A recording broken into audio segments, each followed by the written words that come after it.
Announcements by the President. Leader of Government Business.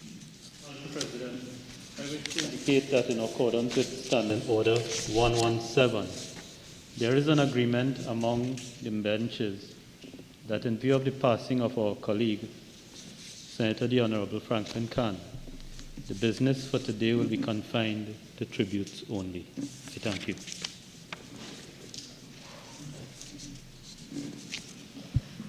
Honourable Senators, as you are aware, Senator the Honourable Franklin Kahn, Minister of Energy and Energy Industries and Leader of Government Business, passed away on Saturday, April the 17th, 2021. I now invite members to offer tributes. Minister of Trade and Industry.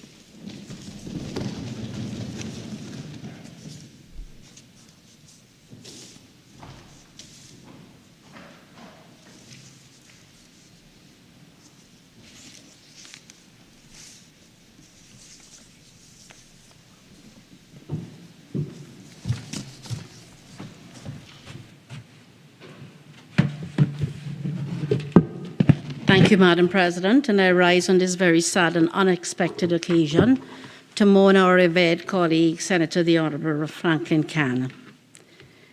It is my signal honour and privilege to stand in this Senate to pay tribute to one of the most humble politicians to grace this Parliament and serve the people of Trinidad and Tobago.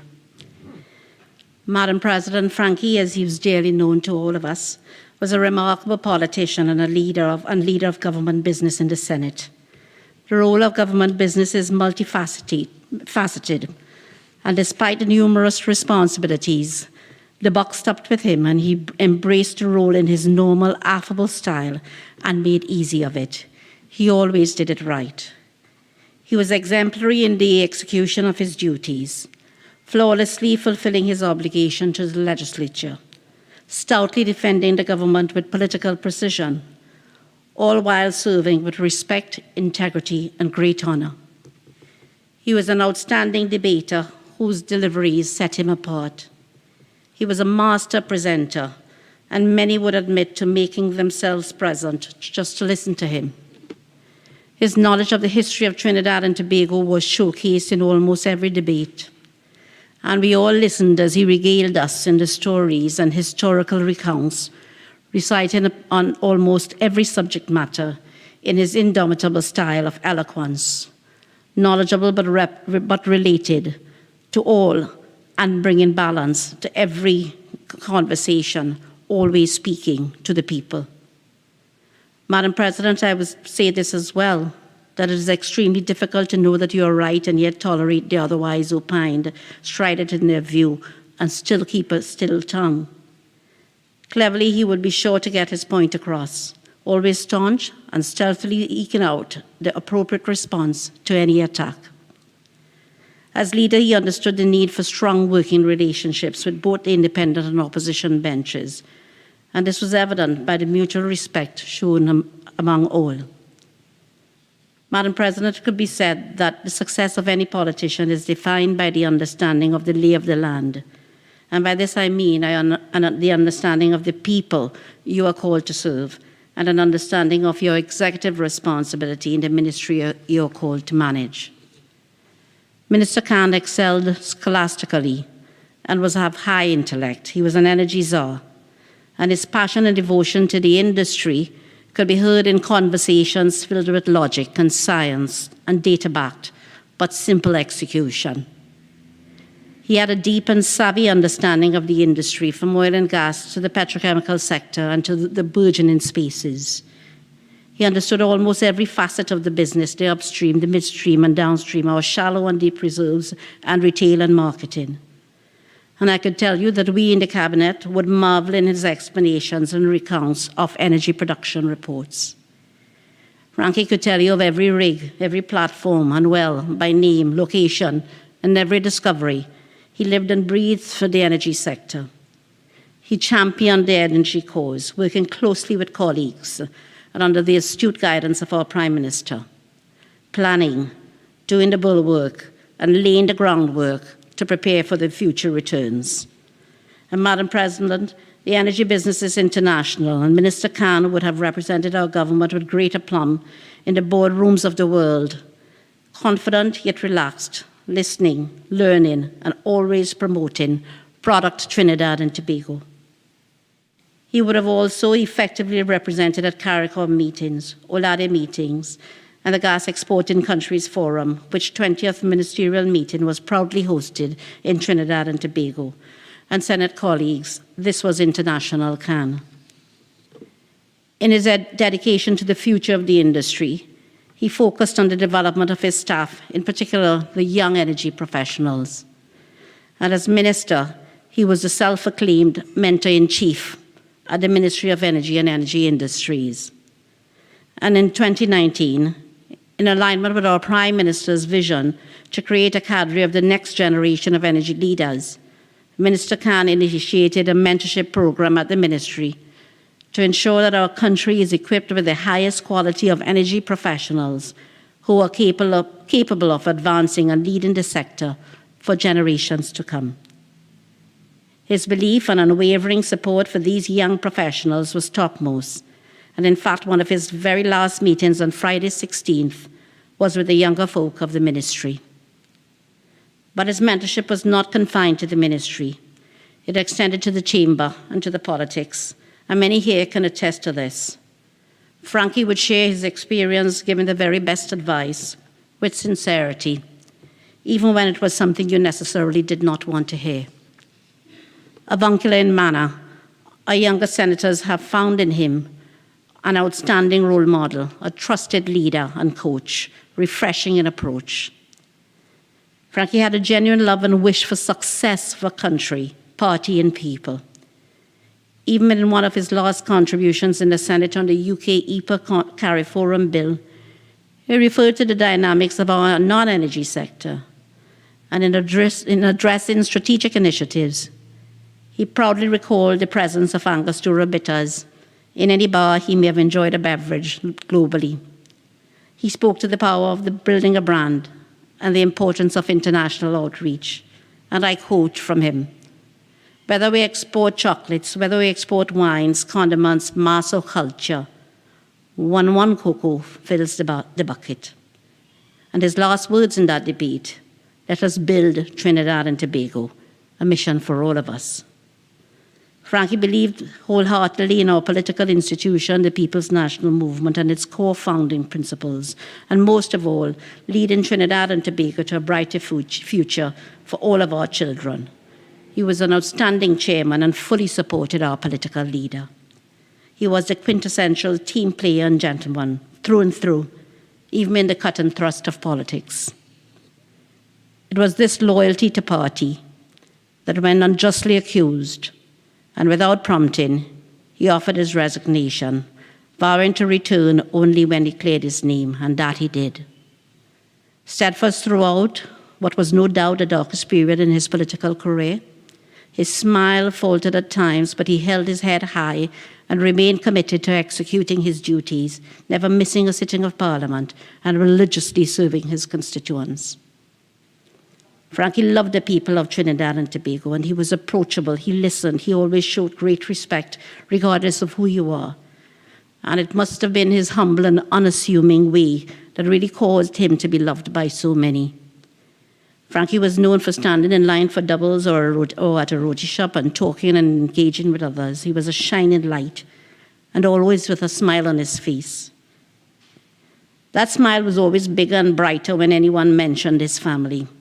His lovely wife, Laura, his children and grandkids meant the world to him. He loved them to the core of his being. He and I would banter fondly and exchange stories of grandchildren. We were both enamored by them, two overindulgent grandparents. Frankie, may your children's children be forever blessed. We in this chamber wish to thank you, Laura and family, for your unwavering support for him in public life. And we all know the demands that this job places on family life. Our thoughts and love are with you during these very difficult times, and we ask God to cover you with his healing love.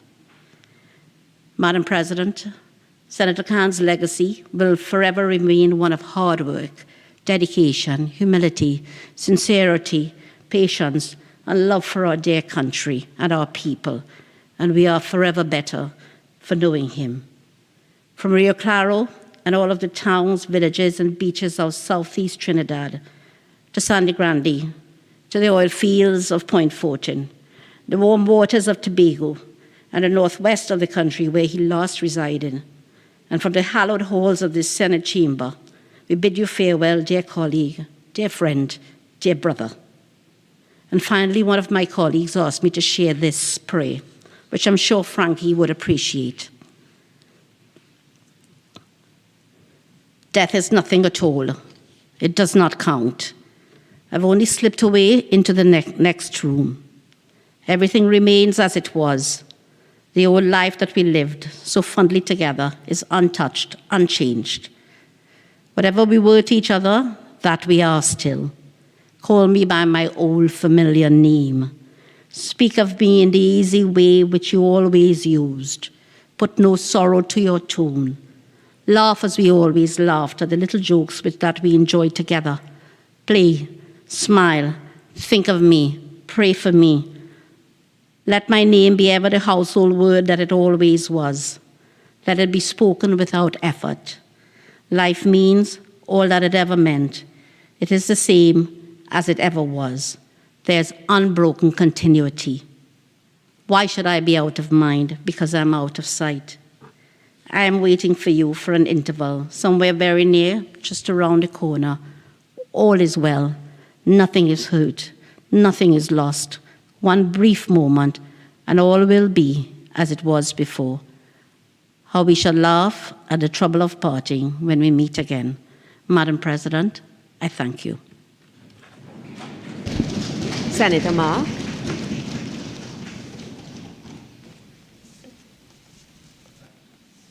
Thank you, Madam President.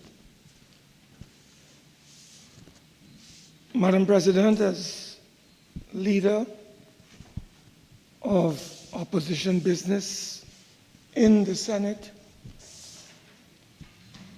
and on behalf of the opposition bench in this honorable House,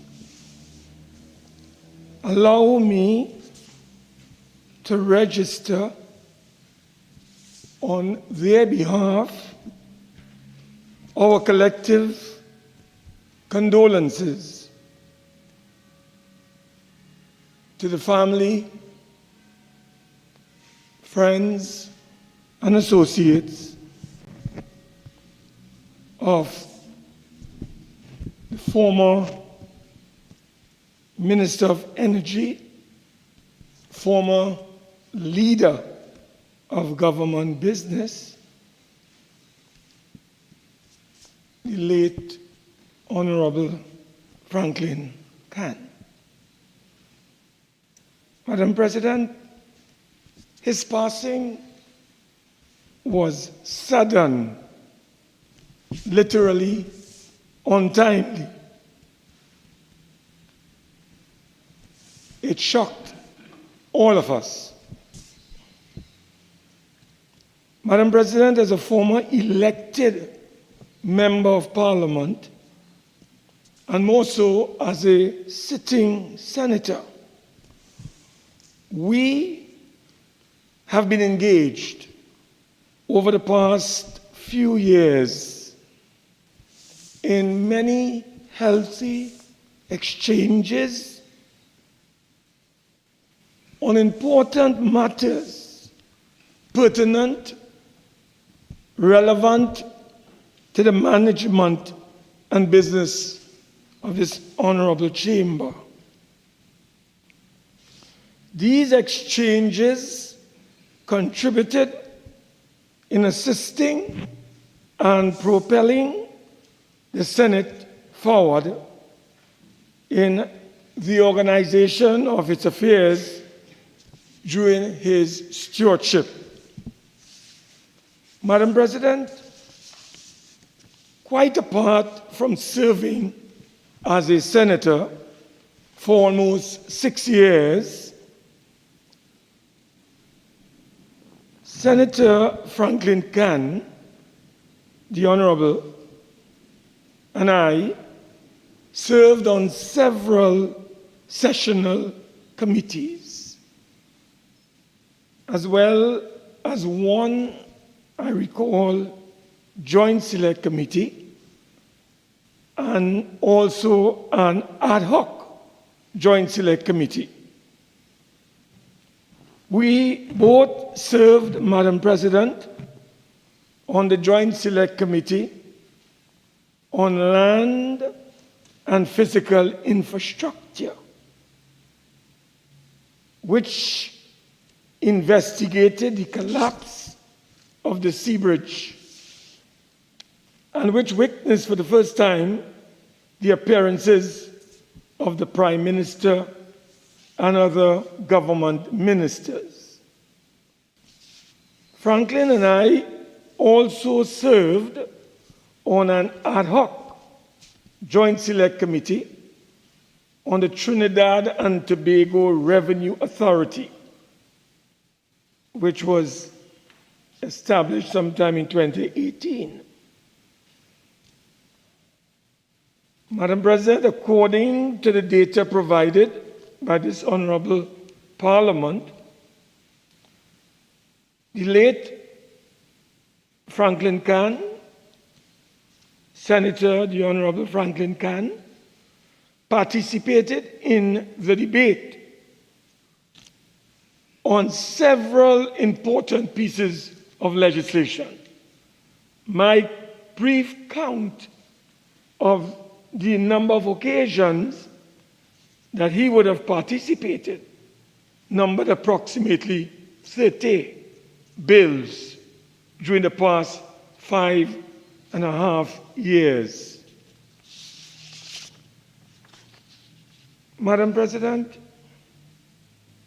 former Senator Cann was a quiet and unassuming individual who firmly promoted and championed his government's agenda, even in the face of stiff opposition from the United National Congress. Franklin, as he was fondly called, honed his own unique style, particularly, Madam President, when it came to his debating skills. Extremely measured, but nevertheless, Madam President, forceful in articulating and advancing his beliefs and ideas. Madam President, Franklin Cann was also extremely loyal and uncompromising in his promotion of his government's agenda, or the government agenda, which clashed at times with the national interests and the people's ultimate welfare and well-being. In sanctifying his memory, we will always value his cordial approach to matters raised and discussed, his frankness of thoughts and views, and his trademark smile, and at times, infectious sense of humor. Madam President, the late Franklin Cann remained loyal and dedicated to his political views, and of course, loyal to the party that he served to the very end. In celebrating his short, mere 63 years of age, Madam President, yet colorful life on earth, we would like to extend on the bench that I represent our collective condolences to his wife, his family, his relatives, friends, and associates. Let us, Madam President, wish his family hope in the midst of sorrow, comfort in the midst of pain. And Madam President, may the Lord of the universe grant our friend Franklin Can, the late Franklin Can, eternal peace and perpetual rest. Madam President, may his soul rest in eternal peace. Senator Richards.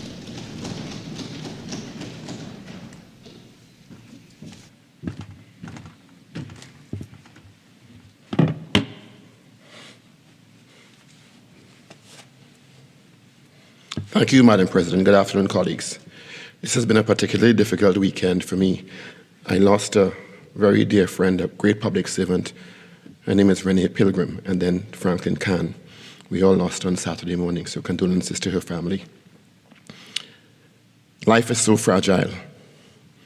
Franklin Can, June 18th, 1957 to April 17th, 2021. Inertia, a property of matter by which it continues in its existing state of rest or uniform motion in a straight line, unless that state is changed by an external force. When I think of Franklin Can, that definition readily comes to mind, because he used it so many times in this honorable House, in so many debates. But in a strange and wonderful way, it speaks to many of his own unique, admirable qualities when one thinks of his life of service, sacrifice, and many, many successes. A country boy at heart, my iPad just went blank. A country boy at heart, he was always proud of his country, upbringing, and the values he had as a result. A proud son who rose to heights of service in Trinidad and Tobago. Former Senator Can held a Bachelor of Science degree in Geology and Geography in 1980 from UA's Mona campus in Jamaica, and an MBA in 2007 from the Arthur Lockjack Graduate School of Business, UWI in Trinidad. Professionally, Senator Can served as president of the Geological Society of Trinidad and Tobago on 2 occasions. He also served as a director of the Water and Sewers Authority from 1986 to 1990, and as chairman of the National Petroleum Marketing Company Limited from 2001 to 2002. He was first elected as a member of Parliament for then Ottawa Mayaru in 2002, and then appointed Minister of Works and Transport, a position which he held until May in 2005. Following the 2015 general elections, Franklin Can was appointed to the Senate as a member of the 11th Parliament and was appointed Minister of Rural Development and Local Government on September 11, 2015. He was a petroleum geologist by profession, having spent 20-plus years in the energy sector, both locally and globally, in a wide range of positions at the technical and managerial levels. In government, under the then Patrick Manning administration, he served as Minister of Works and Transport and as Member of Parliament for Ottawa Mayaru. In 2015, appointed Minister of Rural Development and Local Government, and in 2016 appointed Minister of Energy and Energy Industries, the position he most recently held at the time of his passing. His contributions were filled with clear evidence of his expertise, training, and global experience in the energy sector. Many times, laypersons in the energy sector like myself received a front row class in the hydrocarbon sector and industry, inclusive of the international machinations which positioned Trinidad and Tobago at many times at the pinnacle of the global energy sector. He was a patriot who represented his country proudly around the world. He had that unique gift of that smile, that constant facial configuration that positioned a fixed smile on his face. In happiness, times of stress, annoyance, anger, and I guess even in times of sadness. On many occasions, even though we may have disagreed on many an issue, one had no idea initially if he was in agreement, annoyed, angry, or indifferent, because his facial expression never changed. I think that was a gift.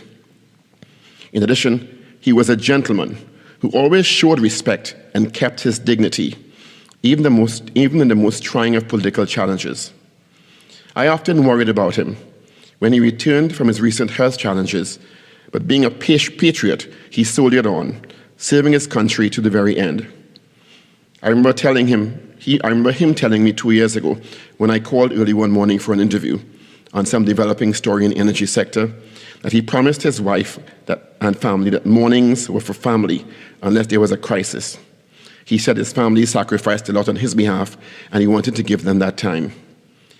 I am very saddened at his passing. It took me a while on Saturday morning to catch myself, as we say in TNT, when I indeed was able to confirm that he had passed on. I will miss Franklin Kahn. He was above all else a good person, a kind person. Franklin Kahn was a good man. My deepest condolences and prayers go out to his wife Laura and their 2 children and grandchildren. And on behalf of a grateful country, I thank them for their sacrifices of having had him at our beck and call and service while serving his country. My condolences also go out to his colleagues in the People's National Movement and in the field of academia. Thank you, Franklin Kahn, for your service to country. May he rest in eternal peace. Thank you, Madam President. Minister of Works and Transport. Thank you, Madam President. Madam President, the sudden passing of the former Minister of Energy and Energy Industries, Senator the Honorable Franklin Kahn, has reminded us of the fragility of life and the need for each of us to value our interaction with the persons we love and support. I am sure that many of us were pleasantly surprised with the tremendous outpouring of condolences that has been received from persons of all walks of life. Franklin Kahn, or Frankie, as we were so fondly known, was a simple and humble person with a bright and visionary mind. He was objective in his approach to matters of national importance because he understood the need to put the welfare of our country above political affiliations. During his political career, he remained focused on service, although there was a time when he faced personal trauma and torture, as he referred to it. Frankie was a friend to all and willingly engaged in conversation with his colleagues from the other side of the bench. From an early age, Frankie wanted to make a positive contribution to the development of our country. And the evidence speaks volume for his leadership role he played in several organizations before and after he attained his professional qualifications. Frankie understood the political landscape, and he used his knowledge to make our party better and stronger. On a personal note, I treasure my friendship with Frankie, as we had daily discussions on various matters, all in the interest of making our beloved country and our party the best that they could be. I will miss Frankie. I will miss him especially for his support, guidance, advice, and his valued friendship. On behalf of my family and I would like to take this opportunity to extend sincere condolences to his wife Laura, children, and grandchildren. May Frankie's contribution and vision be his legacy. I thank you.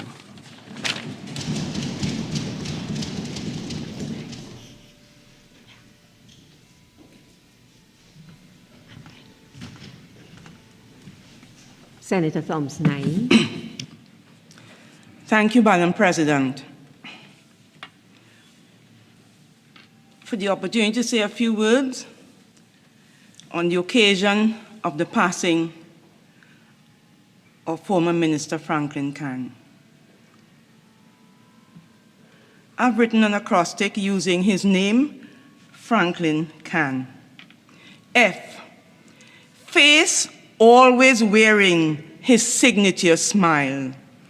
R, real it was, without pretense or guile. A, always prepared to contribute to a debate N, never daunted by opposition or independent slate. K, knowledge and mastery of his portfolio's scope. L, liquidated the recent no confidence vote. I, invited to serve, he did so with distinction. N, notwithstanding a challenging heart situation. K, key to his humble childhood, he shared with me. H, how his mother struggled to mind his family. A, always mindful of his strong Mayaro root. N, never failed to serve and never did loot. In the Senate and dining room, there is an empty chair. In my sadness, I am comforted and say without fear that he is in the bosom of our Lord Jesus, asking God's mercy to fall on all of us. Rest in peace, former Energy Minister Franklin Cann. Thank you for your service to the people of this land. And Aloy Liha, with whom he used to come down and spend time when he came from Mayaro to watch cricket, joins me in this tribute. Rest in peace, my colleague. Thank you. Minister of Foreign and CARICOM Affairs.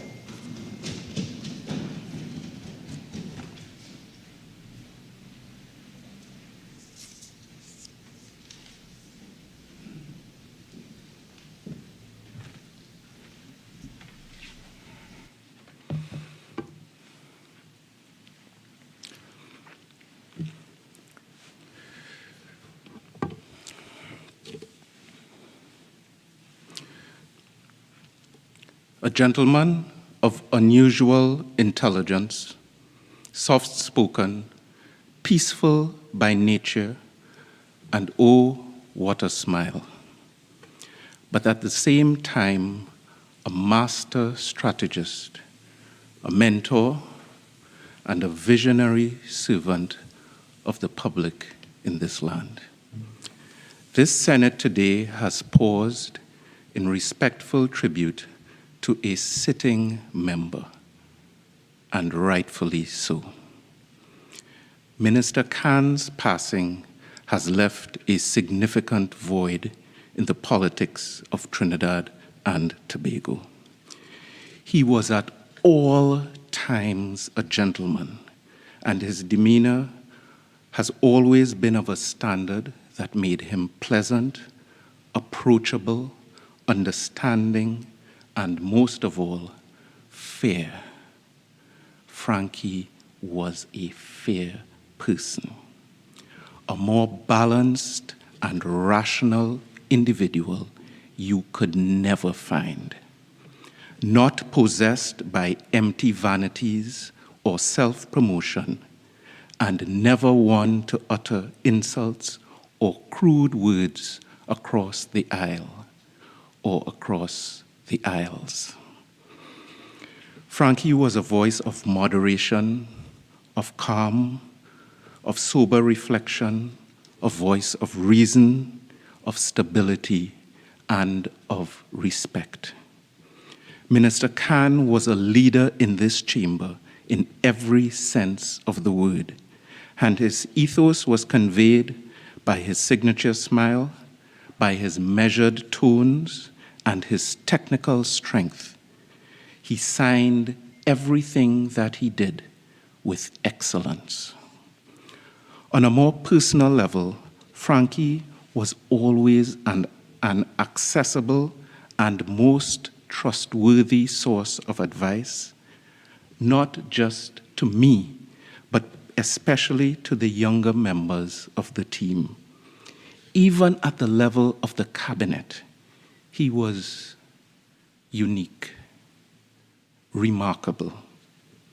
He always found time to insert comments or thoughts about empowering our young people. Indeed, he was a great believer in entrusting the young professionals in the energy sector to get the job done, as well reflected earlier by the Minister of Trade. And he was grooming some of the best and brightest young technocrats in this country who, God willing, can help us fill the void. But apart from all the accolades, what I remember most about Frankie was his resolute, enduring, unshakable love for humanity and for his family.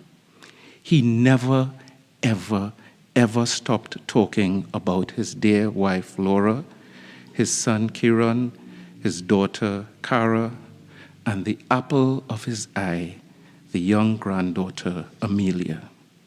His dear wife, Laura Sulal Khan, has expressed to me how comforted she has felt by the outpouring of affection toward Frankie.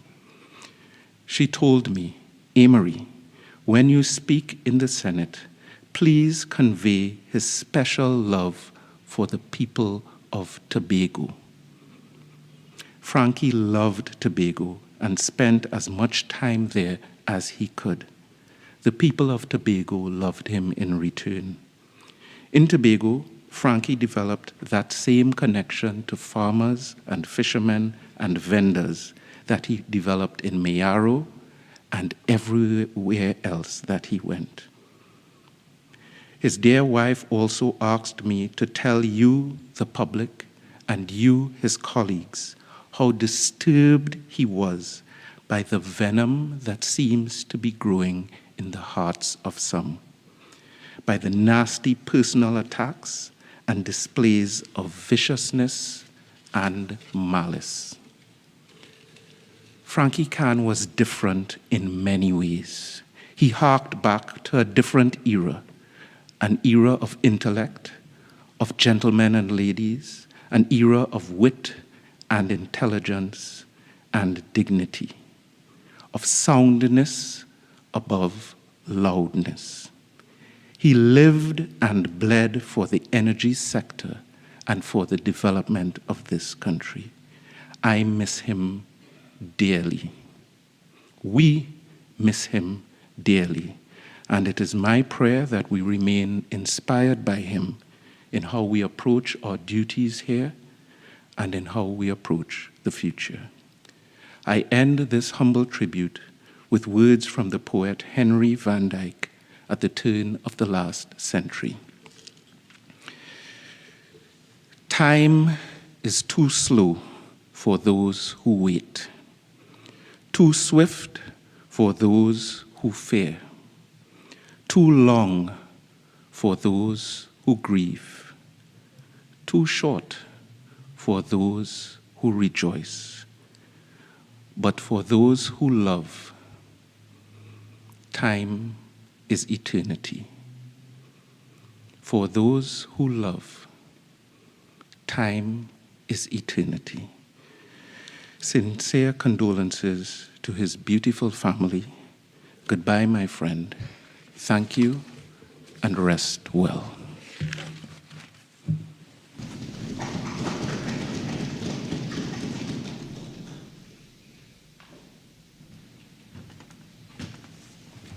Senator Vera.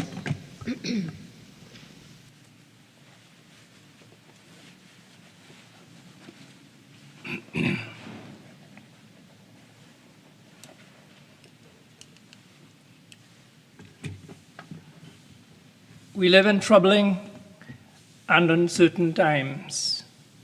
But the one thing we can be sure about, the one thing about which there can be no doubt, is that each of us will die one day.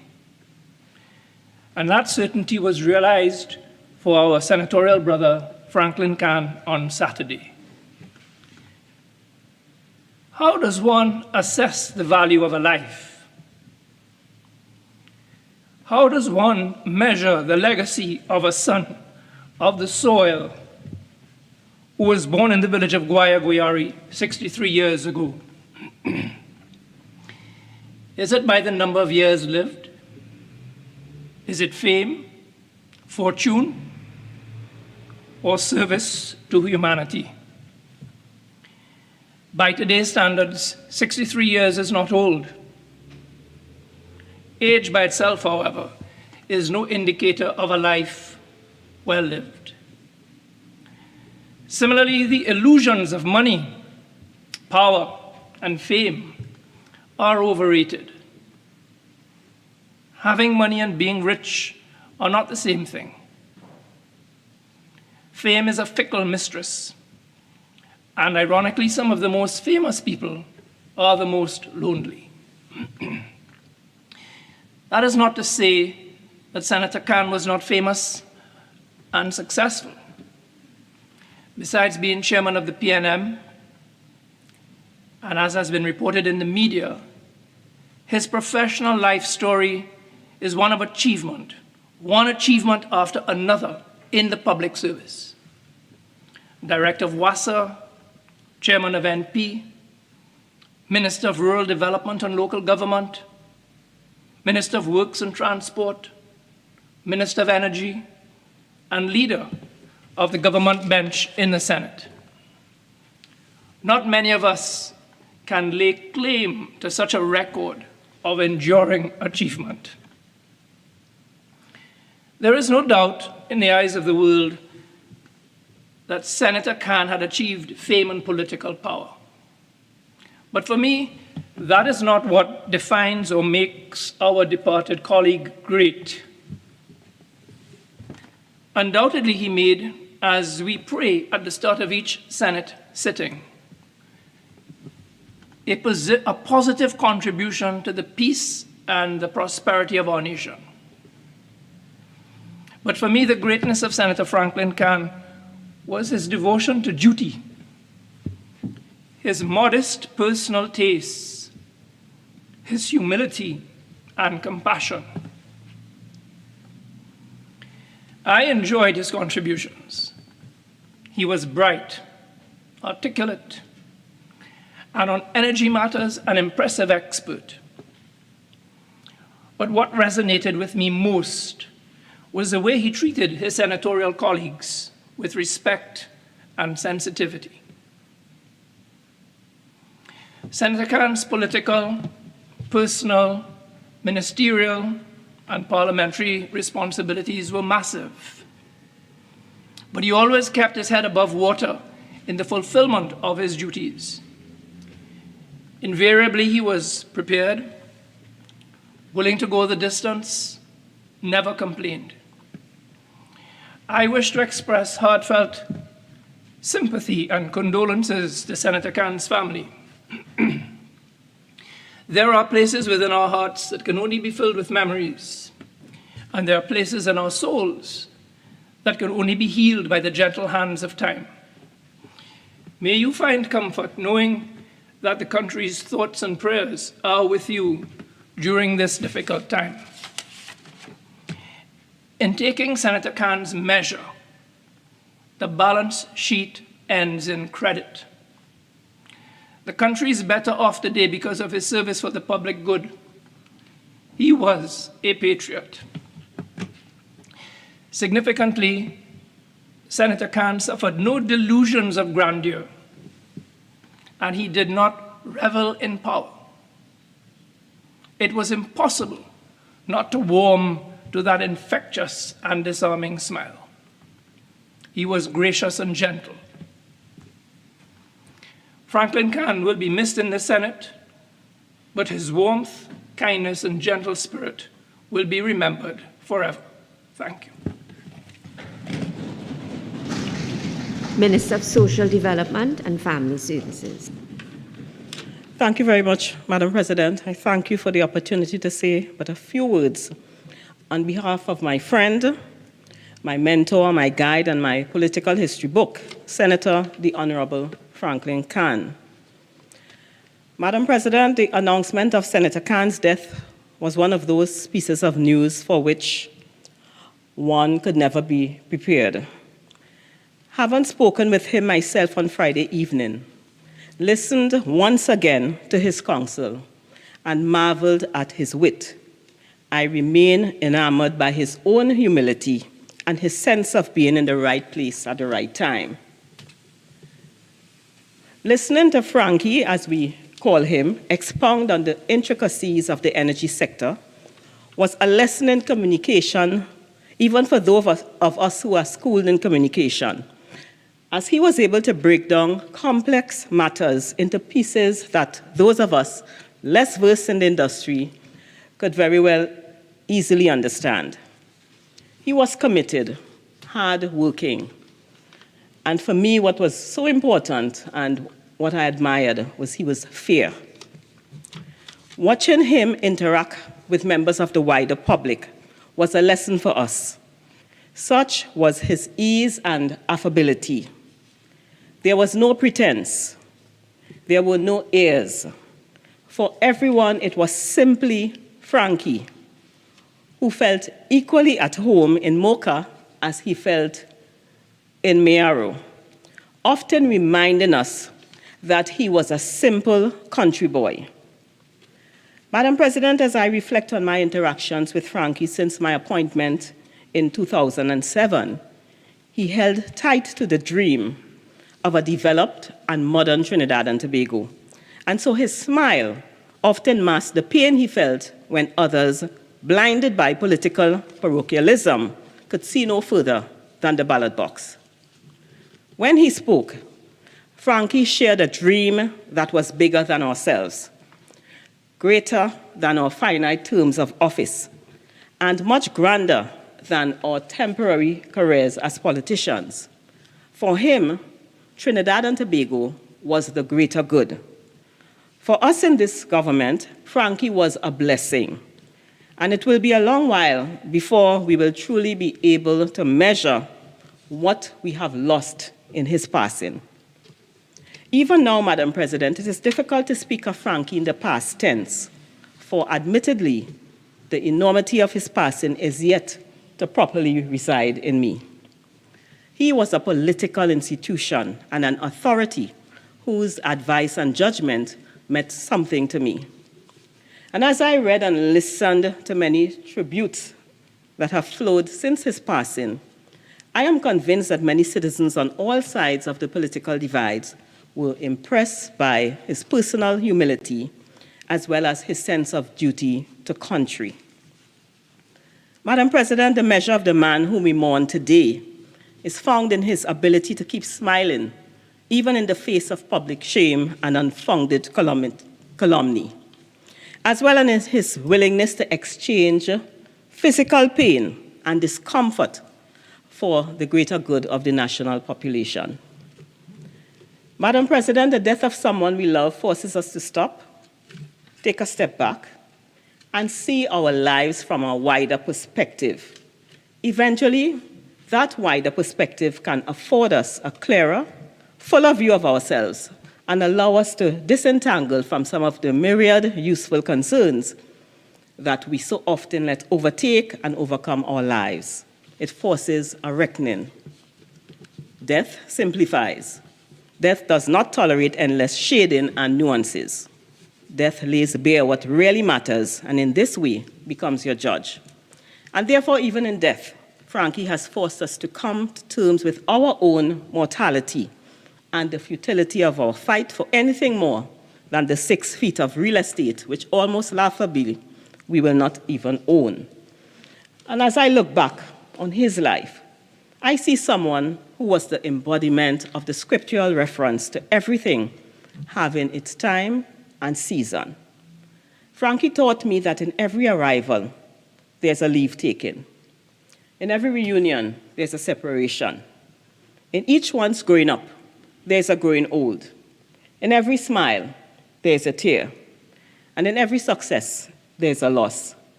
All living is dying, and all celebration is mortification too. So today, as we reflect upon our own memories of this country boy, we reflect too on our own mortality, on what is important to us, and how important it is to surrender both to the reality of death and to the ultimate mystery of life itself.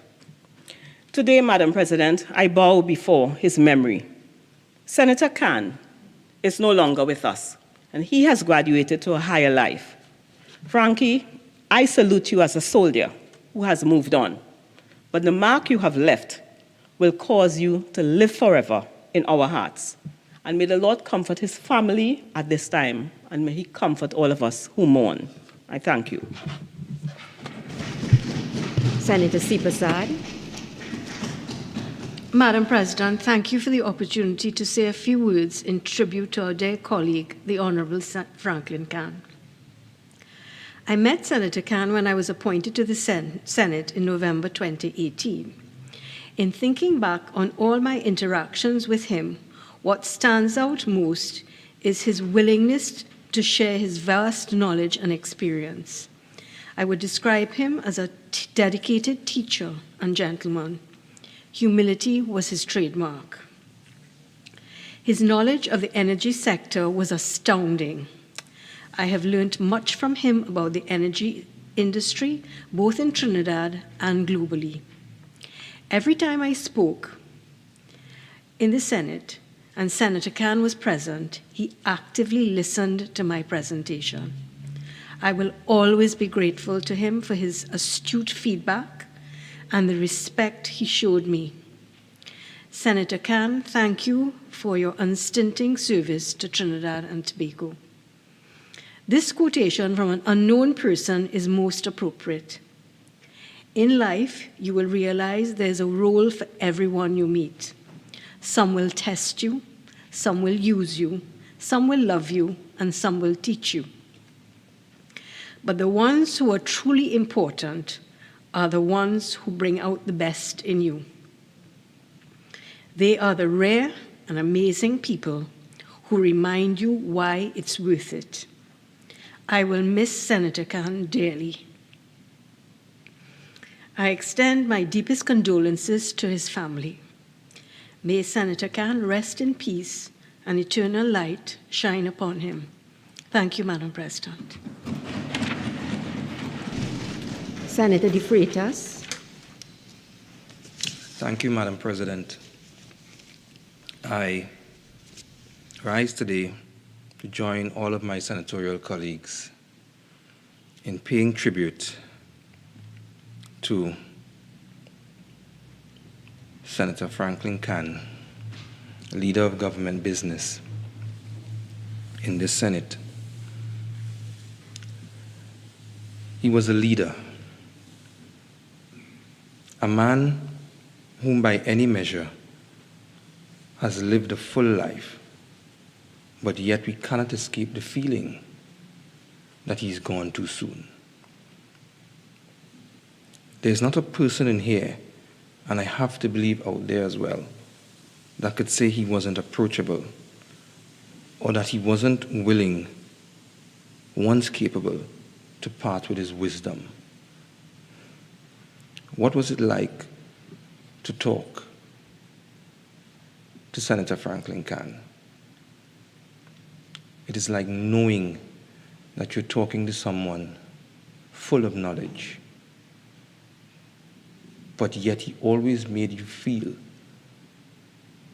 as though your input was valued. His wisdom was gained through the trials and tribulations of life, through the ups and downs that we all know we must traverse as it relates to our lives. As we age in life, you come to understand that any life gives you blessings and it gives you lessons.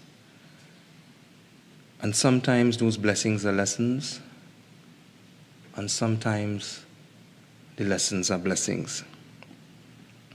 But to have lived a life for all of its winding roads and come out on the other side smiling,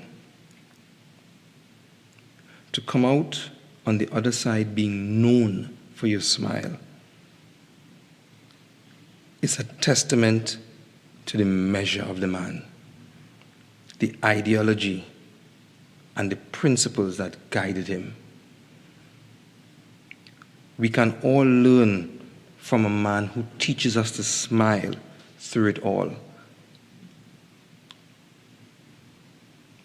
most importantly, that Senator Franklin Cann was not just honorable because he held the title of minister or leader in the Senate, but that he was honorable because that's just who he was.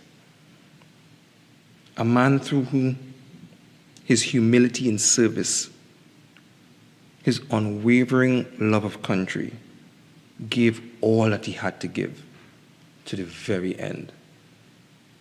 He will be missed. To his wife, his children, and his grandchildren, we mourn with you.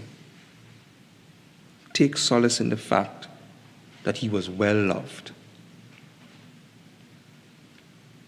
and that the halls of heaven have one extra smile.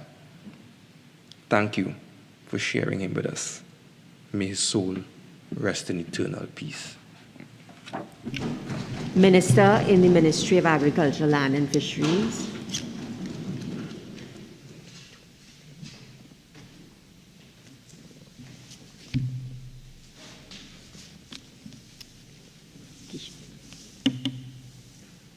Just ask Senator Richard.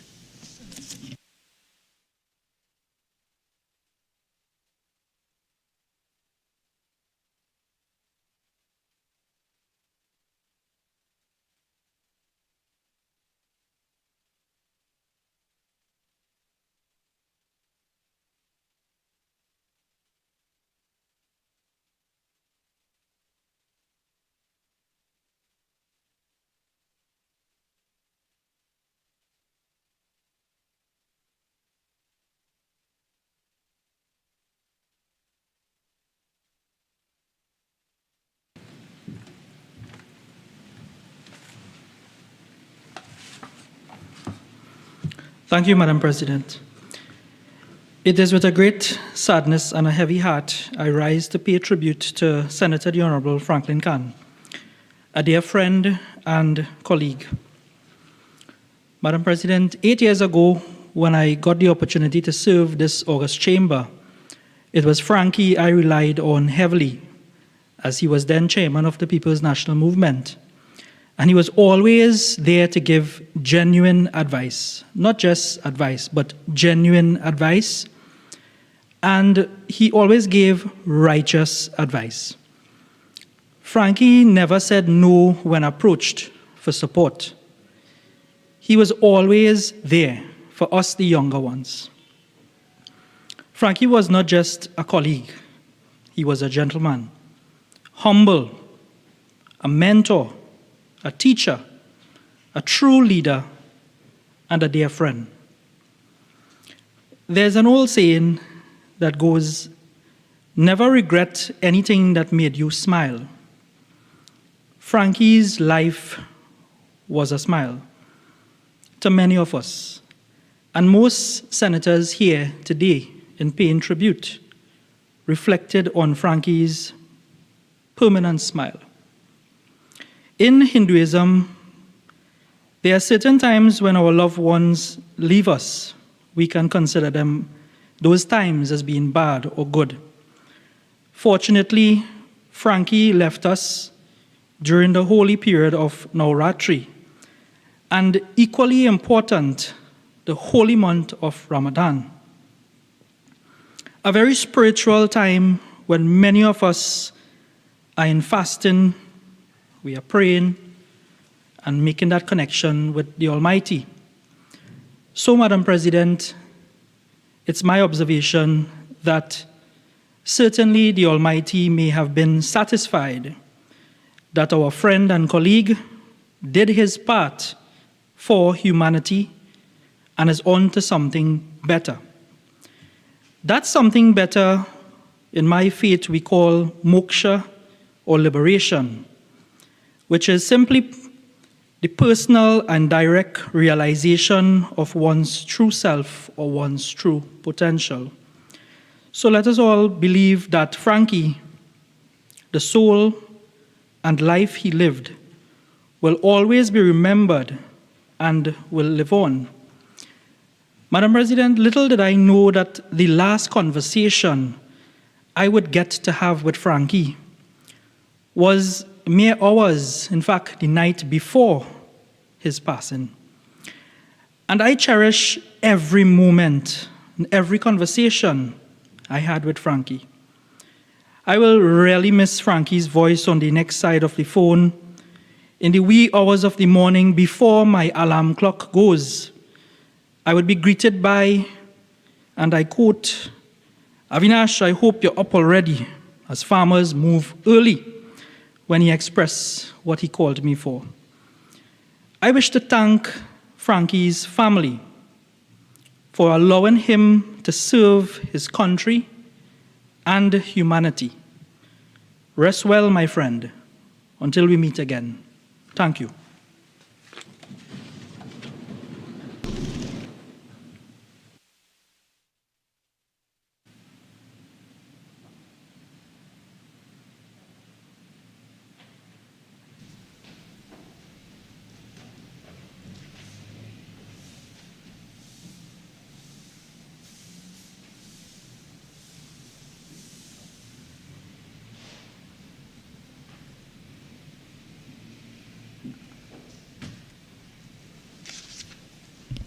Senator Dylan Remy. Madam President, thank you for allowing me the privilege to contribute to these tributes to our dear colleague, Senator Franklin Cann, on his passing. My condolence goes out to his family and dear friends. Before coming to this chamber, the picture I have of Senator Cann was one of a smiling man. I always wondered, how could a man smile through everything like this? But you know what it reminds me of, Madam President, is the scripture that says, all things work together for good for those who love the Lord and are called according to his purpose. So in that light, I can see Senator Cann smiling through everything, knowing that all would work for good. I'm not sure if that is what was on his mind, but this is what comes to my mind as I remember his smile.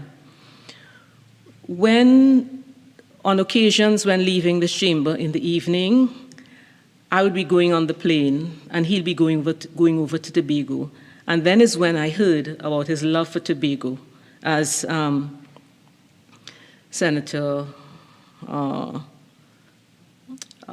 Minister of Foreign Affairs said. He really loved Tobago, and he talked about how peaceful it was, and in my mind I was saying, as peaceful as you are.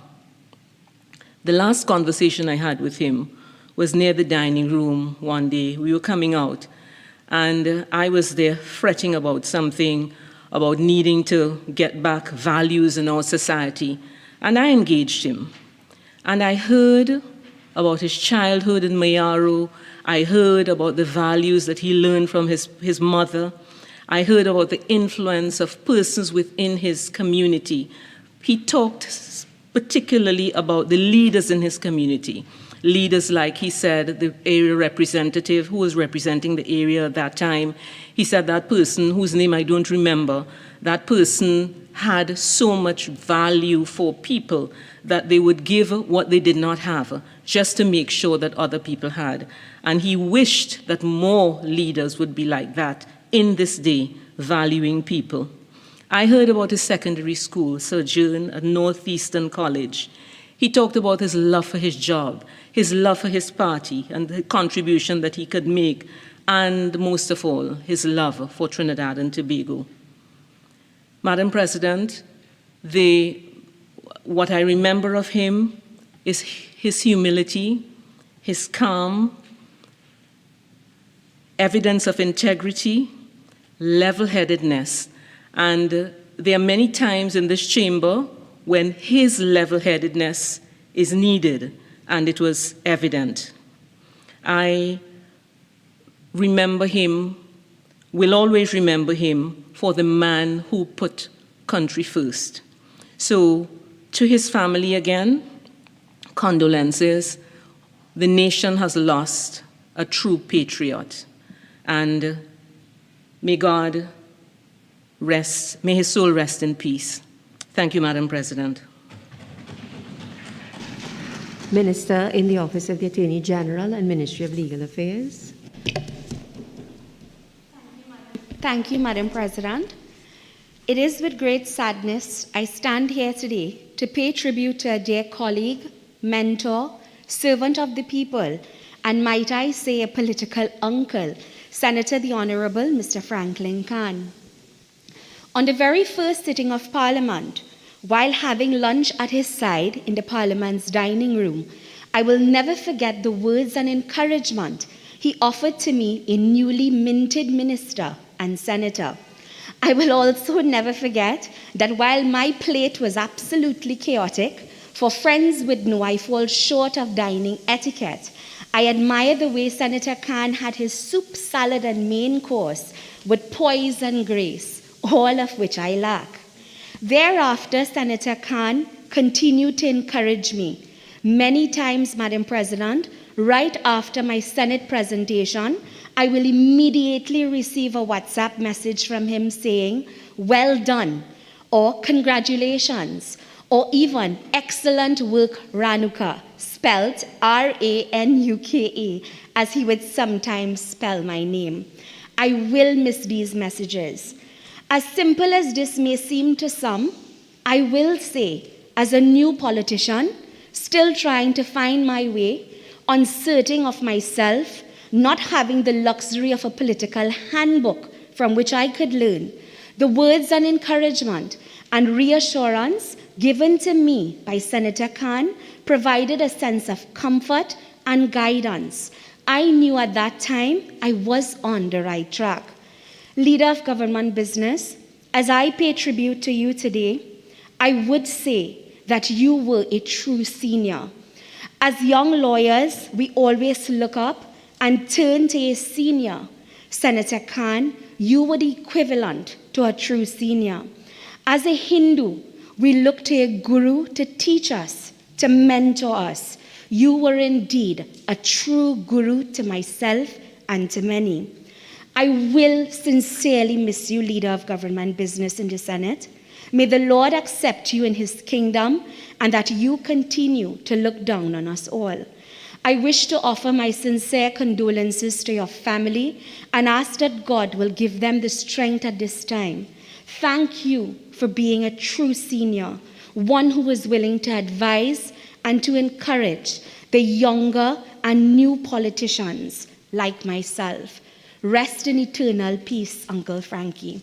Thank you. Senator Lizama Lee Singh. Madam President, thank you.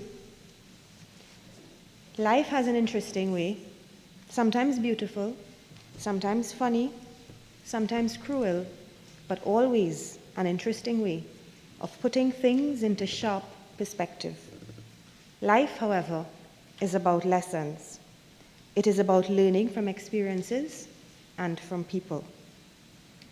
Today, after the oddest of curveballs was pitched at us on Saturday morning, what have we learned from our dearly departed Franklin Khan? His was an indomitable, unshakable spirit. He was a patriot, a professional. He was polite and a paragon of virtue. He was an intellect and a great soul of matchless courage.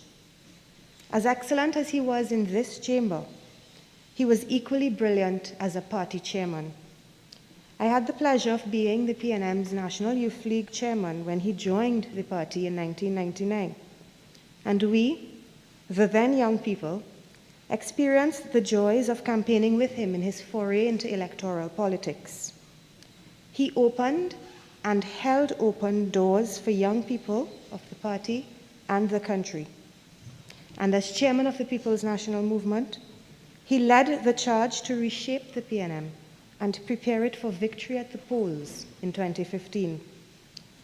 Despite ill-conceived notions and motions, he always asked the players on the Parliament's stage to work together, to dispel the negativity which he believed only hurt our nation.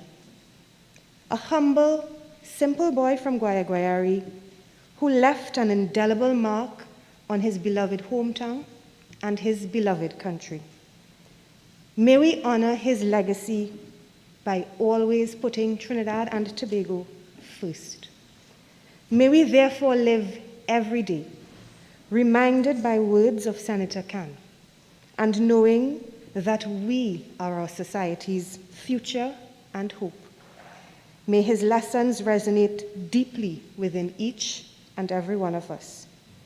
I extend my deepest condolences to Mrs. Laura Khan and the entire Khan family. May the angels welcome our dear Franklin Khan into paradise, the good and faithful servant that he was. Thank you, Franklin Khan, father, friend, figurehead. You will be forever missed. Thank you. Senator Welch.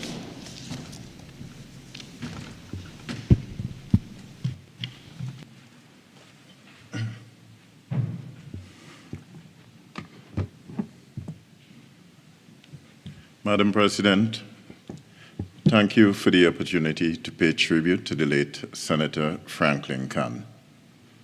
Madam President, I have only been in this Senate, a member of the Senate, for approximately 8 months. And I have to confess that my contact with the late Senator has been more or less limited to sharing these chambers with him, as well as passing him and greeting him on the corridors.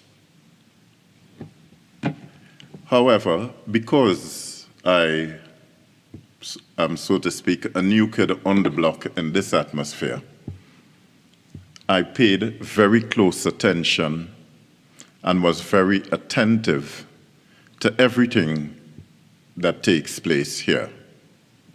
And I have to say, Senator Khan has impressed me during the course of his contributions. I'm impressed with the qualities he demonstrated, and I have to say, and I have often reflected, that I wish that I had some of those qualities myself. I always found that he spoke from his heart and soul. There was a level of genuineness in his contributions, which I greatly admired. I admired his humility. I admired his calm delivery and his unruffled style in saying whatever he had to say. I never perceived any bitterness or acrimony in his tone, despite the fact that the nature of these proceedings that we are engaged in, and bearing in mind that there is a political divide inherent in this process, despite the fact that that is an atmosphere which can often attract acrimony and bitterness in one's tone and in directions to each other across the floor. I have never perceived that in him. I have also observed this contribution, albeit on the television, when there was a motion of no confidence against him in the House of Representatives. And bearing in mind, he was the one who, during those particular proceedings, was the focus and subject of a lot of attacks on his competence, his abilities, his leadership of the industry for which he was charged with responsibility. Nevertheless, when he rose and had to make his contribution in response, one would never have imagined that he was the subject of such criticism. because his response continued to be measured, unruffled, and lack that level of bitterness or antagonism that most of us, other human beings, bearing in mind our frailties and weaknesses, might have been inclined to demonstrate or find ourselves unable to resist the temptation to hit back. Not so of that late senator, from what I have observed.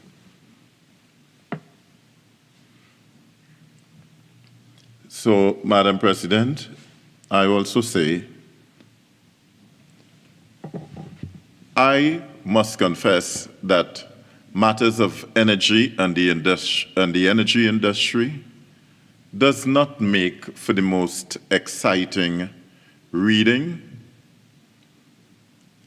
and therefore, even on those occasions when I have tried to follow the ongoings in that industry in the newspaper, or sometimes even listening to media reports on it, I have found it difficult sometimes to keep my attention level up. However, in these chambers, I have learned a lot from his contributions in that regard, both in this house and when I've listened to him in the other house. And it's quite clear to me, he was very resourceful in the field, had a detailed knowledge of its operations, and from my observations, he seemed to be very au courant with his responsibilities in what became a very difficult industry in light of the economic situation which has affected it. So I admire him greatly for that, his ability to impart and to edify persons like myself who may have found some difficulty in learning the intricacies of the industry otherwise. So in his own ruffled style, he was a great teacher as well in that regard. During my short tenure here, I have also observed his attentiveness throughout the contributions of everyone while he sat in this house. And let's face it, sometimes it's not all that easy to remain attentive and to listen carefully to every contribution. We are all human beings, and sometimes our interests tend to wane a bit. But I have observed in the case of the Honorable Senator Khan that he never seemed to have that weakness. He always seemed to be interested in what everyone is saying, even if it is something or an opinion which was contrary to one he might have expressed or contrary to his own philosophy or policy on any particular issue. And I would say in that regard, personally, I am particularly appreciative of it because sometimes when you stand at this podium, you are discouraged if you feel that you don't have the attention of members of this House. And quite often I would say that I have found myself encouraged by the fact that sometimes when I look up and I see looked up and saw the Honorable Senator, he would be focused and listening to my contribution, and that was a matter which gave me great encouragement to continue and to soldier on. And I appreciated that immensely from him. So, Madam President, I wish to express condolences to his immediate family, his political colleagues, as well as his close friends. And I also wish for his soul to rest in peace. I believe sincerely that he has left a legacy which it would be to our advantage to try to emulate in terms of his contributions, his calmness, his willingness to listen, his willingness to engage, and his overall personality and approach. I have passed him on the corridors on a couple of occasions, and I always felt that when I greeted him, even though we hardly knew each other, and he looked up, maybe if he were on his phone or something of that nature, and he looked up and he returned the greeting, I never felt that it was just like a fleeting moment or any such thing. It's like if he put a personal effort into every greeting that he made in response, and he made one feel as though he really appreciated that interaction, no matter how brief it was. So again, I express my condolences to all who are close to him, and I personally would miss seeing him, hearing him, and passing and exchanging greetings with him in the precincts of this honorable house. Thank you, Madam President. Minister of Rural Development and Local Government.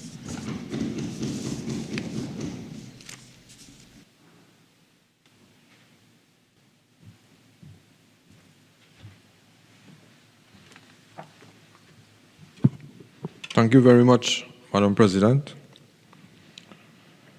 Madam President, I wish to extend sincerest condolences to the family and friends, as well as the community of Ottawa Mayaro, my fellow colleagues, and the members of the People's National Movement on the passing of Senator the Honorable Franklin Kahn, or Frankie, as we fondly call him. Madam President, service to mankind is service to God. And my friend peacefully passed away serving this country. A few weeks ago, I recall Minister Kahn rising in this honorable house to make a contribution, during which he reminded us that it does not matter which side of the bench we sit on our side, the opposition side, or the independent side. We have all been given an opportunity, and there's a fundamental reason for us being here. As appointed senators and as servants, we are given the opportunity to serve, and every day we strive to do our best to show that we deserve this portfolio. On hearing the news of Minister Kahn's passing on Saturday morning, I, like many of my colleagues, was in deep shock because I had just spoken to him a few hours before. I called him around 10 o'clock on Friday night. He did not answer the phone, and he returned my call 15 minutes after, and we spoke for a very long while. He was his usual jolly self. I always call him for advice, something I did frequently, and we conversed for almost half an hour or so. And this was the type of individual Minister Khan was. Down to his last moments, he remained dedicated to service. Frankie was the embodiment of kindness, compassion, and hard work. He was my friend, brother in service. Minister Khan was the first ever appointed Minister of Rural Development and Local Government in this country and in the history of Trinidad and Tobago. In his Senate presentation in 2015, he referred to his assignment as the transformational minister. And this, without a doubt, he transformed the landscape of local government, having traversed the length and breadth of Trinidad and Tobago, hosting 16 consultations with citizens in efforts to push local government reform forward. His knowledge and expertise in local government was an exemplary level to me. On my appointment as Minister of Rural Development and Local Government in November 2016, I was grateful that I had a friend and mentor like Frankie, who had laid such a strong foundation in local government. I was even more proud to be given the opportunity to follow in his footsteps and continue the stellar work he had begun. Madam President, as many of you all might know, and I always listen to his contributions very carefully because he had a passion in making his contributions. I always listen to how he used this word fundamentally. And I want to share it with you all now.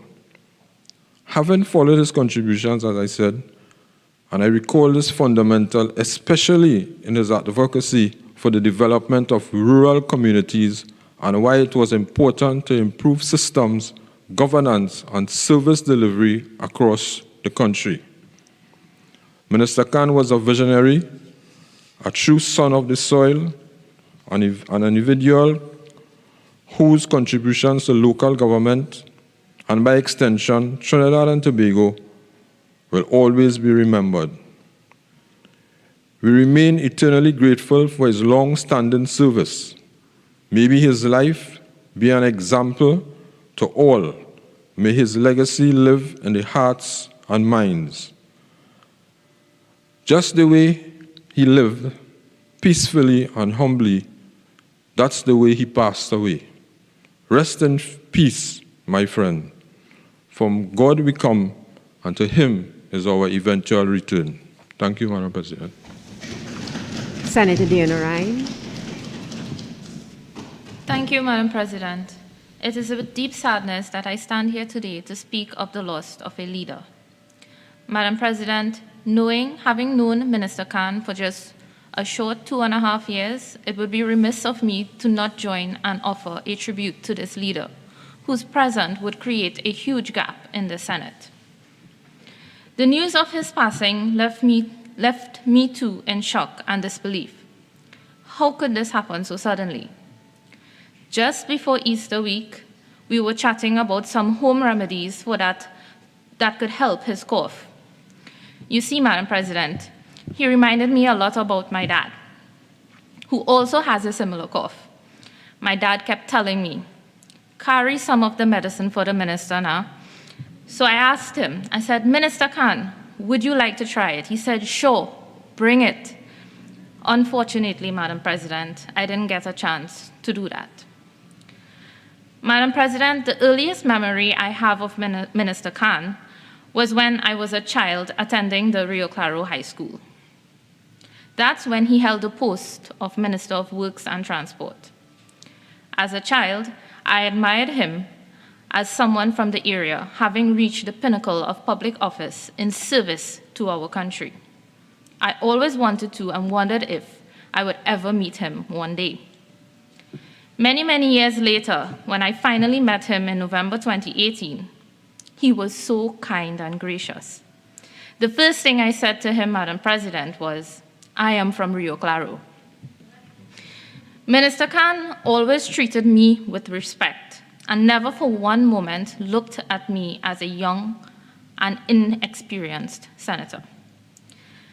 He never thought my initial nervousness in this political environment as a weakness, but as a process of adaptation and growth.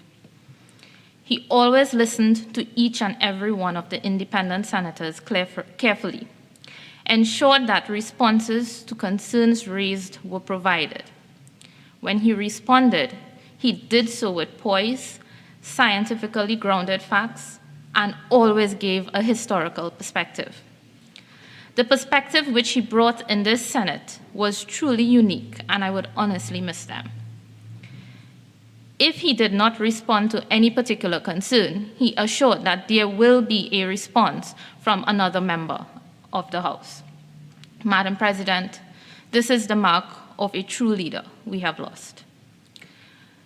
Someone who never lost sight of his purpose in service to our country. Someone who encouraged and nurtured potential when he saw it. You see, Madam President, I really wish I had told him all of this. I never did. Little did any of us know that his time to leave this realm of life was near. It reminds us that in the midst of all this political banter, it won't hurt us to be kind to one another when the political curtains are open. Indeed, Minister Khan no longer being here is a significant loss to the Senate and the country. To his family, I extend condolences and pray that God give them the strength to deal with this insurmountable heartbreak that has befallen them so suddenly.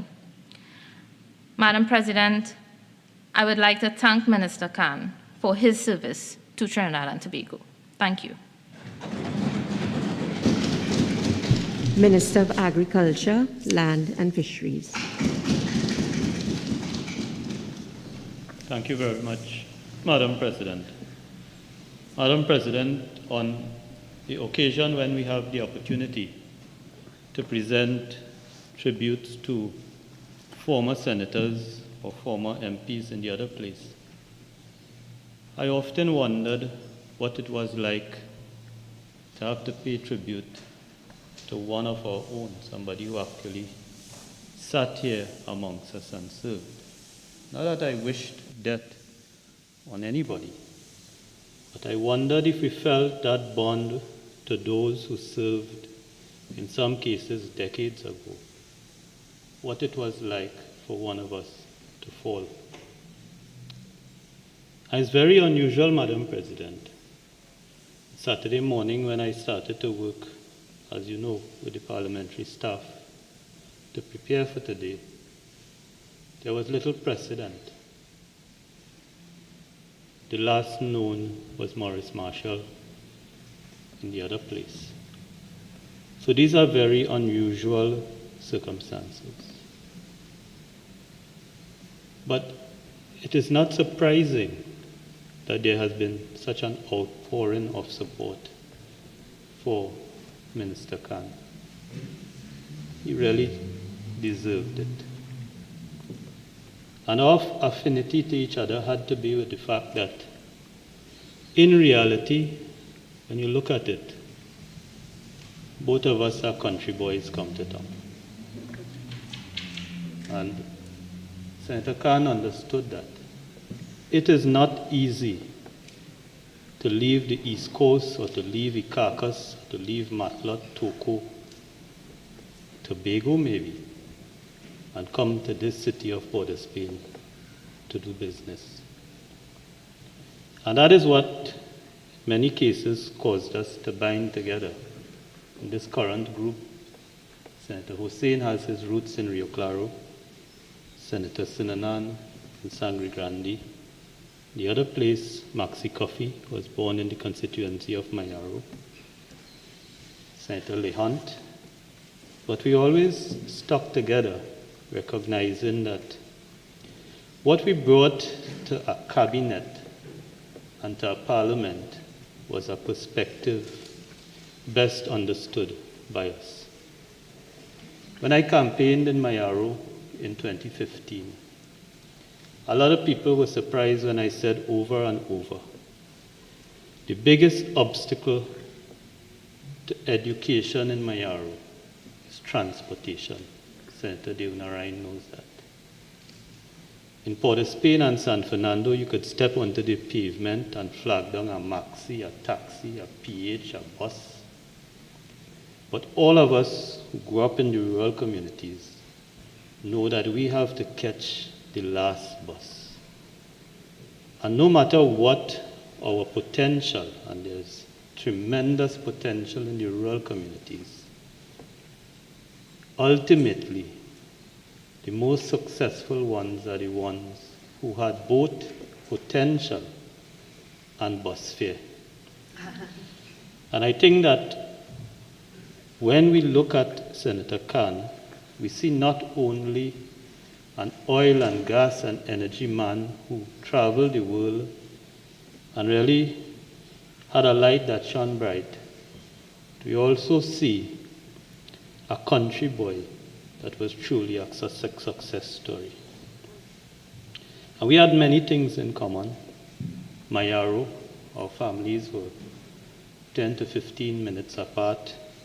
Energy, he had an entire career in energy. I had a small part of my career in BP. Politics and PNM politics, I follow in him as a candidate. He twice unsuccessful. I am twice unsuccessful so far. Family that was blood and not blood across the country. Friends. And most importantly with Frankie Khan, the ability to laugh. And he normally headlined a phone call or headlined a conversation by telling you, this is a serious matter. Or this is something I want to talk to you about. And I can't use the language when he had something to make you laugh, what he said. But we all know what he said.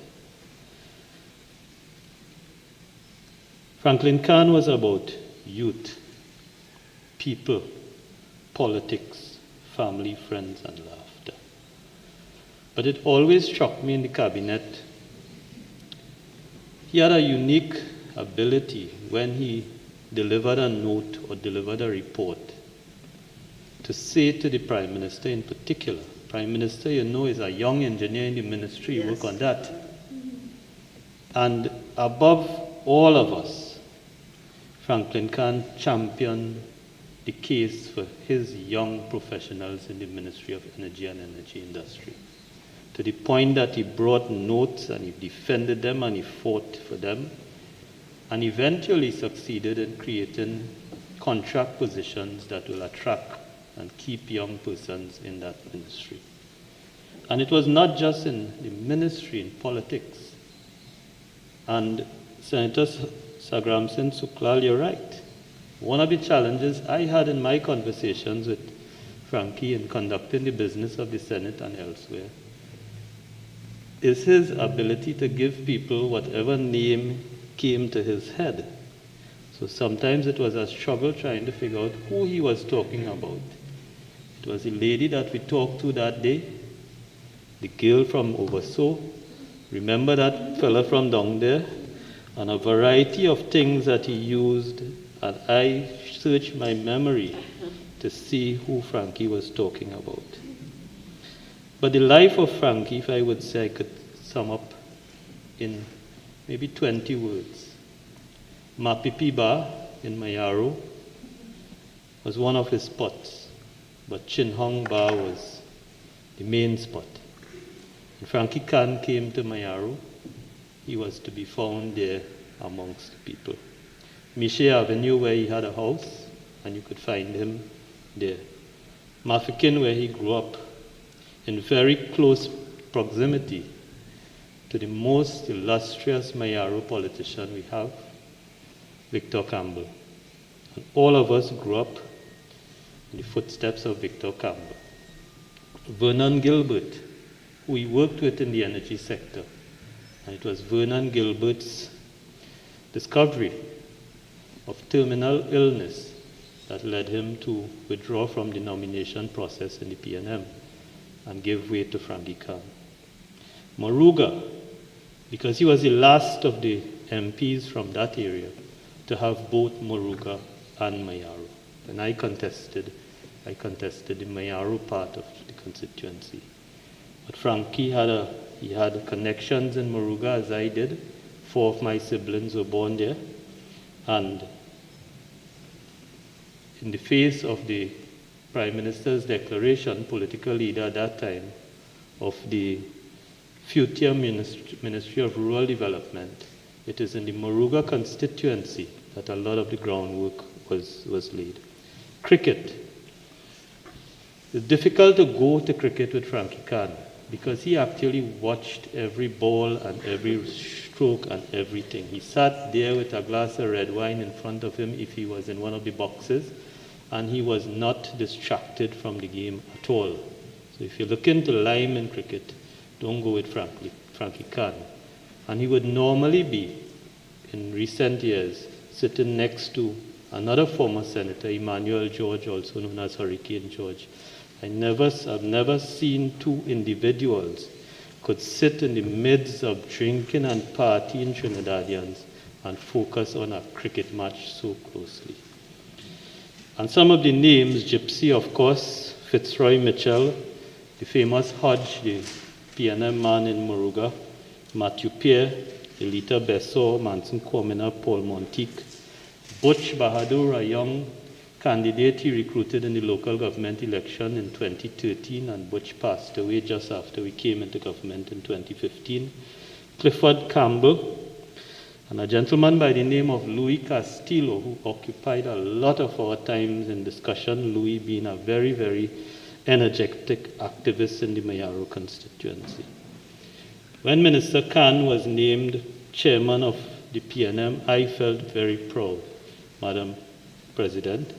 When he was named Minister of Works before that, likewise, and I served alongside him with a lot of pride in his achievements and what he saw in the potential for all of us. Mayaro has a history of producing good people. We produced 2 attorneys general for the PNM, and Victor Campbell himself, a former Minister of Works. In his final days, and there's no way of knowing when your final days would be, his last contribution here was on March 24th in the Senate. And as my colleague Paula Gopiskun has said, he ended with the words, "Let us build Trinidad and Tobago," but it was not his last contribution in the Parliament. On Friday the 26th, we both were in the House. I think my colleague, Minister Sinanan, was there that day too. And we made contributions in defense of in the Minister of Finance. Ultimately, our last conversation, of course, last week Friday, were in 3 parts. The first 2 centered around the Senate sitting, which was to be this sitting. And the third one, he headlined, this is a very unusual conversation, Clarence. And I don't know what was in Minister Khan's mind, but so many of my colleagues have said they spoke to him last Friday, and the conversations were long. And his conversation started about the fish fry, which is under construction in Carenage, and went straight back to Ottawa, down to Moruga, back through central Trinidad, and covered a lot of things very, very rapidly in the way Franklin Khan spoke. And he was full of energy and full of life and laughed a lot during the conversation. I'm very happy, Madam President, that was our final conversation and the way in which I would remember our fallen colleague, Senator Franklin Khan. I thank you very much.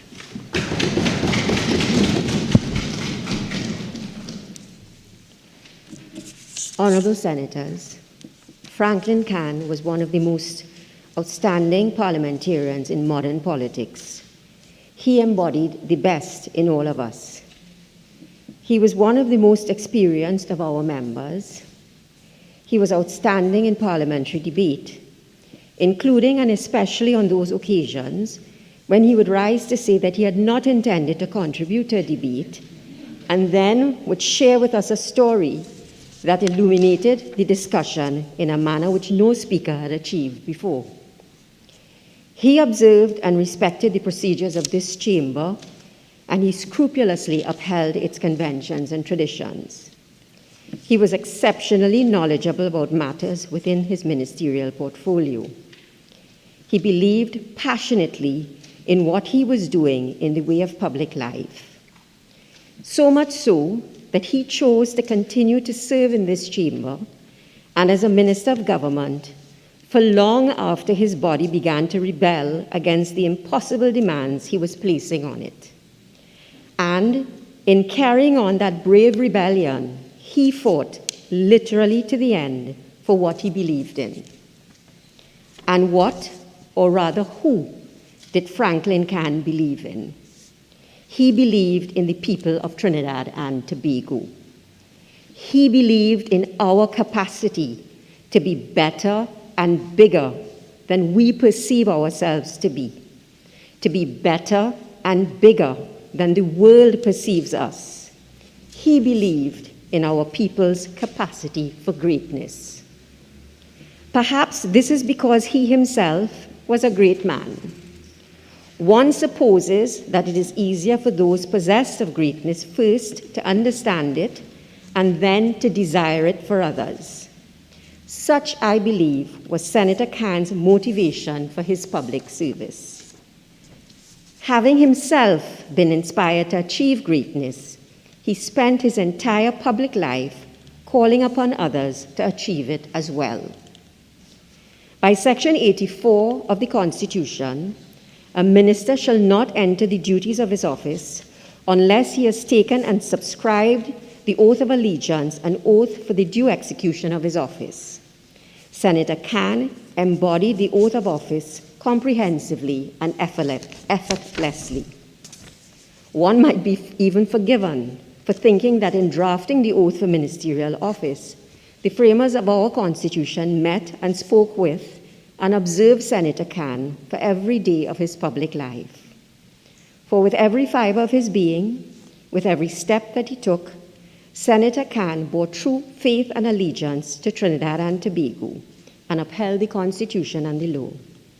With every ounce of his strength, he sought to conscientiously, impartially, and to the best of his ability discharge his duties as minister. And with every sinew in his body, he strove to do right to all manner of people without fear or favor, affection or ill will. In Senator Cann's passing, we have therefore lost a formidable senior member of this chamber and a human being of very rare ability. What a tremendous loss it is, a loss to the country's public life, a loss of a remarkable political talent, and a loss of a man who in all his actions in public life retained a human touch.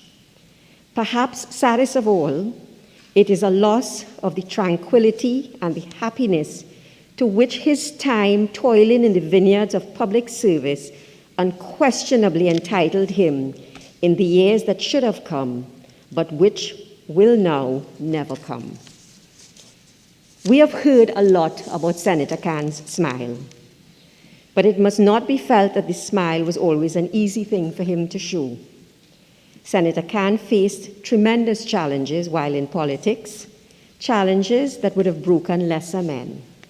Yet he emerged from them all without bitterness or rancor.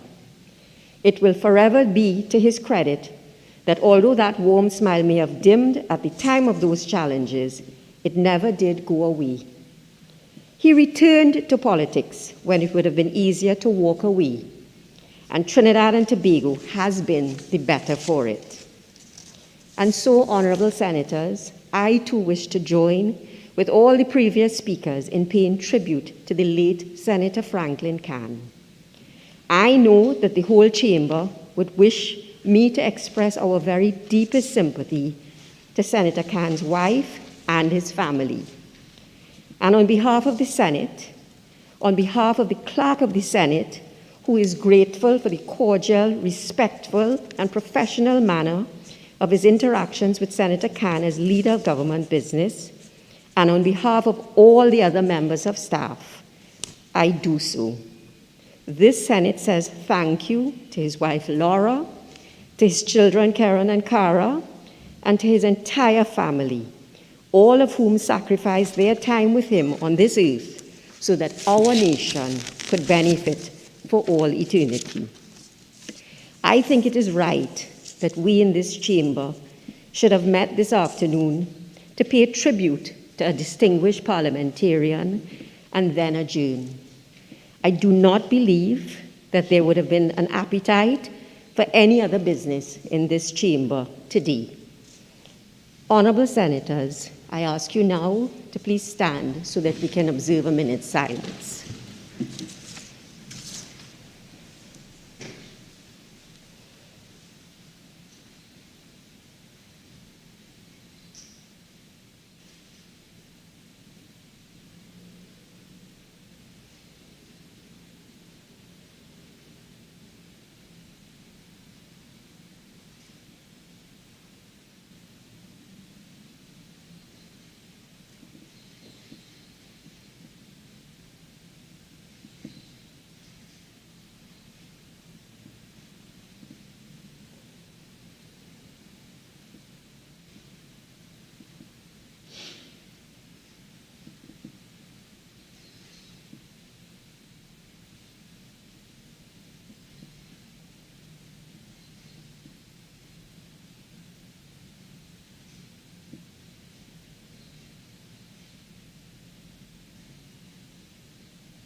Please be seated.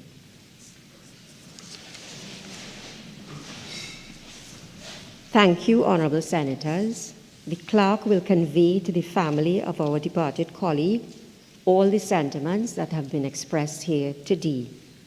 Honorable Senators, I just wish to remind you that a condolence book has been opened in the rotunda and you are invited to pay your tributes. Acting Leader of Government Business. Madam President, before I move, I crave your indulgence to express our gratitude to you for your contribution and for your assistance in making sure that we came here today, and also for making sure that we didn't get into any fights afterwards in a debate. I want to express my gratitude to my colleagues, Senator Mark and Senator Richards, for being supportive and for their respective benches. To Mr. Caesar and his staff, as I said, these are very unusual circumstances, and they were available and ready and working since Saturday. To my colleague, Senator Paula Gopiskun, my senior colleague on our bench, and Laurel Lizamali Singh, our party's PRO, and all my colleagues on our bench for keeping it short and sweet and for speaking their heart out and ensuring that we gave our fallen colleague our thoughts, and more importantly, for his family and for the country to know how we feel. And finally, to my colleague in the other place, Minister Camille Robinson-Regis, who has experience I had to lean on, and of course our Honorable Prime Minister for his support. Madam President, as I indicated in the opening, I wish to indicate that in accordance with Standing Order 117, there is an agreement among the benches that in view of the passing of our colleague, the business for today will be confined to the tributes which have already been offered. In this regard, I beg to move that the Senate do now adjourn to a date to be fixed. Honourable Senators, before I put the question, may I inform members that I have directed the clerk that all items listed on the order paper for today's sitting are to be restored on the order paper for the next sitting of the Senate. Honourable Senators, the question is that this Senate do now adjourn to a date to be fixed. Those in favour say aye. Those against say no. I think the ayes have it. The Senate now stands adjourned to a date to be fixed.